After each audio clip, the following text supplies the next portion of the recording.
السلام علیکم ورحمۃ اللہ وبرکاتہ۔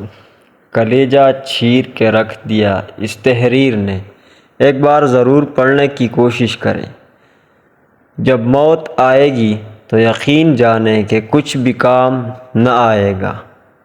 آپ کے دنیا سے جانے پر کسی کو کوئی فرق نہیں پڑے گا اور اس دنیا کے سب کام کاج جاری رہیں گے۔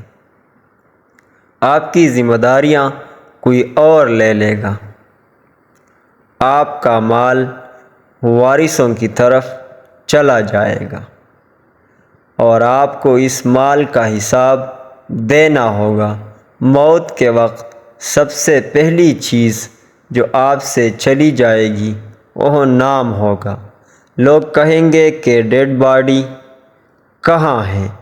جب وہ جنازہ پڑھنا چاہیں گے تو کہیں گے کہ جنازہ لائیں۔ جب دفن کرنا شروع کریں گے تو کہیں گے کہ میت کو قریب کر دیں۔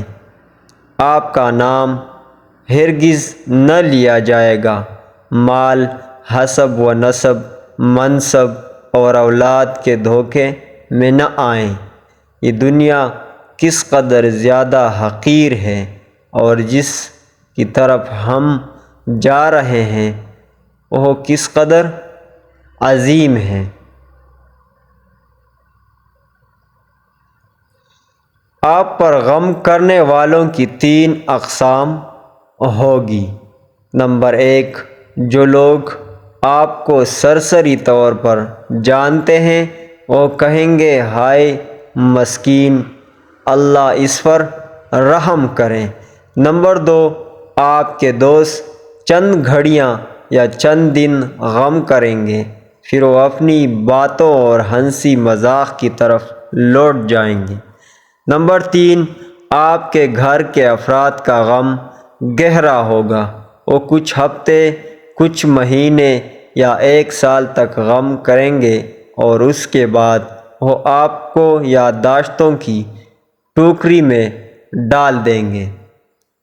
لوگوں کے درمیان آپ کی کہانی کا اختتام ہو جائے گا اور آپ کی حقیقی کہانی شروع ہو جائے گی اور وہ ہے آخرت۔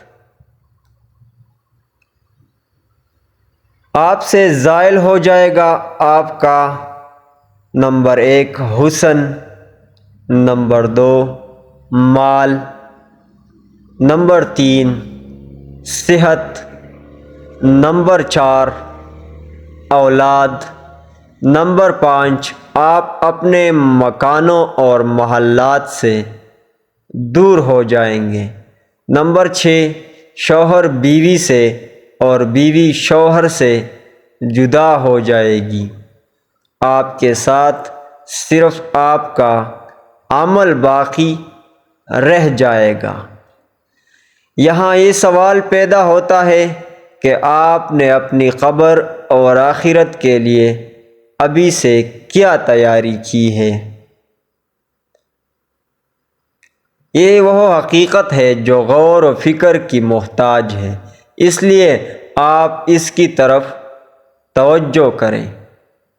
نمبر 1 فرائض، نمبر 2 نوافل، نمبر 3 پوشیدہ صدقہ، نمبر 4 نیک اعمال، نمبر 5 تہجد کی نماز، نمبر 6 اور اچھے اخلاق کی طرف توجہ کرنا، شاید کہ نجات ہو جائے۔ آج جسم میں روح ہے، موقع ہے اچھائی والے کام کرو اور آگے بھیجو۔ کل جسم ہوگا لیکن روح پرواز کر چکی ہوگی، پھر افسوس اور پچھتاوے کے سوا کچھ بھی باقی نہیں رہے گا۔ ابھی بھی وقت ہے، توبہ کر لو اور باقی زندگی رب کی رضا اور خوشنودی حاصل کرنے والے کام میں گزارو۔ اے اللہ ہمارا خاتمہ ایمان پر کرنا۔